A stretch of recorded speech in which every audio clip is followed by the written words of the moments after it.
বনের পশু বুঝলো পাখি বুঝলো তুই তো বুঝলি না।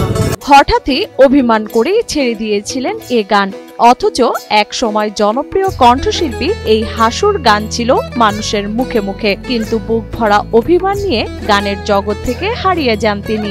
আমি আপনাদের সেই কণ্ঠশিল্পী হাসু, যার গান আপনারা অনেক শুনেছেন। তবে দীর্ঘ সময় নতুন গান বা অ্যালবাম প্রকাশ না পেলেও তার জনপ্রিয়তা কমেনি এখনো। ভিডিও শেয়ারিং মাধ্যম ইউটিউবে এখনো তার গান শুনেন ভক্তরা। চোখে জলে বুক ভেসে যায়, আমি ছাড়া কেউ তো বোঝে না।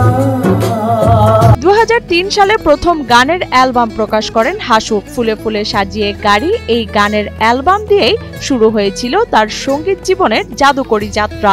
সুযোগের সন্ধানে ঘুরতে ঘুরতে এক সময় এক সহকর্মীর সহায়তায় প্রথম এই একক অ্যালবাম প্রকাশ করেন তিনি। গানগুলোর সুর ও কথায় সহজ সরল আবেগময় প্রকাশ শ্রোতাদের হৃদয়ে জায়গা করে নিয়েছিল সে সময়। অনেক গান আমি গেয়েছি, আপনারা শুনেছেন, আপনাদের ভালোবাসা পেয়েছি।